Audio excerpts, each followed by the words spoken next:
Je m'appelle Nicolas, j'ai grandi à Paris, j'ai déménagé en Californie à l'âge de 12 ans. C'est à ce moment-là que je commence à coder. À 16 ans, je fais mon premier stage en informatique en tant que développeur web. Et du coup, quand je finis le lycée, je trouve tout de suite du travail en tant qu'informaticien. Je suis dans la Silicon Valley, je travaille là-bas pendant presque 10 ans. J'ai un peu fait beaucoup de petites boîtes, donc j'ai vu beaucoup de petites équipes. Je commence à travailler chez LineMonkey, qui est une petite start-up aussi, mais je travaille pour un CTO extrêmement expérimenté. On comprend très très rapidement que, en fait, mais c'est comme ça qu'on devrait développer. Et c'est grâce à ce travail que j'ai fait avec Andy que je me suis rendu compte de ce que c'était réellement d'une équipe technique qui fonctionnait bien. C'est-à-dire, c'est plutôt, on travaille ensemble, on collabore, on détermine ensemble les problèmes d'efficacité qui se trouvent. Moi, j'ai toujours été intéressé par l'exécution. Et c'est pour ça, finalement, que moi, je suis codeur. Je suis codeur parce que j'aime faire. Et c'était le moyen le plus simple de commencer à faire de la création. Bien que c'est de la création virtuelle, pour moi, ça restait de la création. Et j'avais pas besoin de matériaux spécifiques pour pouvoir créer.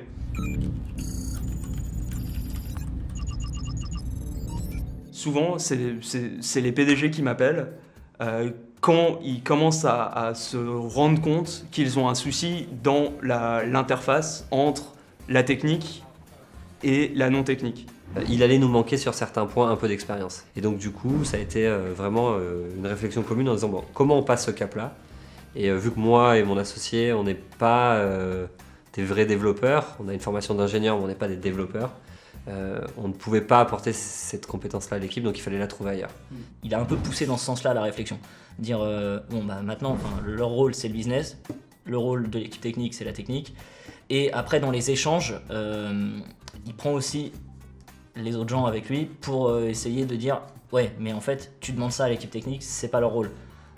Et essayer de replacer un peu chaque personne, et des fois ouvrir la discussion en fait. Dans beaucoup d'entreprises, la plupart du temps, on veut le plus vite possible pour le moins cher avec le moins de ressources. Finalement, une start-up, c'est comme une équipe de sport, c'est que ok, on peut mettre des talents les uns sur les autres, ça marchera que s'il y a une cohésion d'équipe.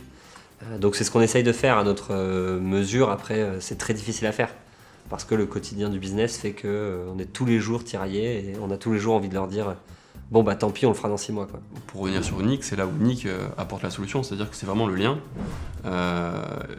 Au début, il arrive comme un lien entre les deux équipes. Et après, il permet justement que les deux équipes puissent communiquer et perdurer de cette manière-là, c'est-à-dire en communiquant et en se comprenant.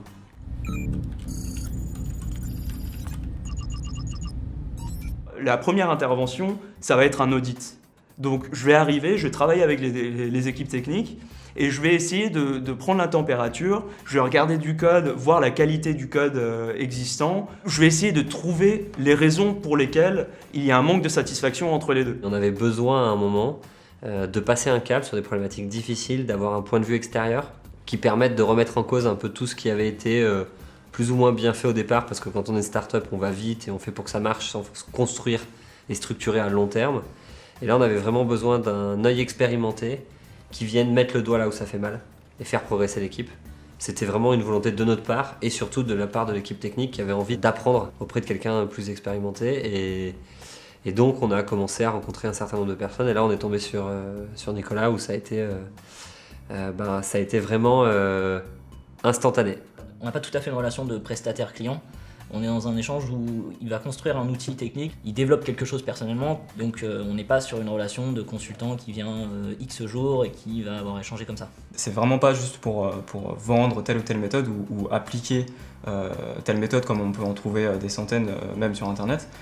Lui, c'est le premier à dire qu'il faut pas faire de méthode juste pour appliquer la méthode. Beaucoup d'équipes ont tendance, surtout dans les startups qui démarrent, à tester les choses à la main. Et c'est pas très efficace, puisque ça veut dire qu'à chaque fois qu'on ajoute une fonctionnalité, on est obligé de tester toutes les fonctionnalités du passé à chaque fois qu'on passe en prod.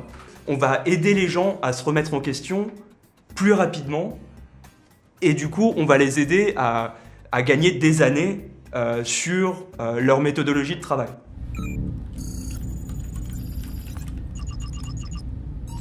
Il manquait des outils de déploiement continu, il manquait des choses de bonne pratique en fait pour faire un projet professionnel et pour être confiant dans ce qu'on déploie chaque semaine en production.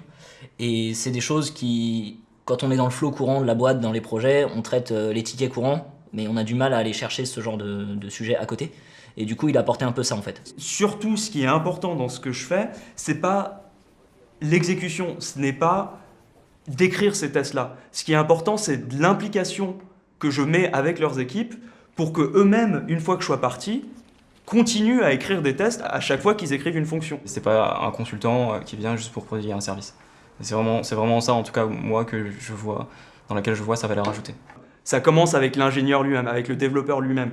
Mais pour que lui se sente dans une bonne situation, il y a tout qui doit changer, en général. Même après son départ, nous, ce qu'on a mis en place, c'est des points même quotidiens, journaliers, pour qu'on puisse discuter entre la partie technique et la partie business. Et on s'exprime nos besoins, justement, pour la journée à venir, pour faire en sorte qu'il y ait toujours cette communication qui persiste et qui permette de réaliser un produit qui correspond aux besoins business et sur la partie technique, de comprendre le besoin business. Je fais l'interface avec les PDG. Parce que les PDG, ils ont tout. Ils veulent avoir du feature. Ils veulent ajouter des fonctionnalités.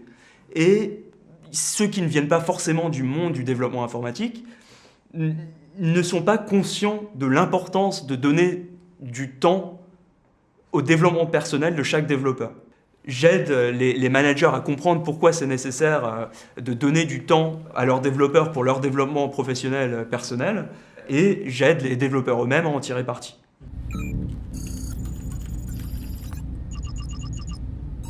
En fait, pour moi, je sais même pas si son intervention, elle aura une fin.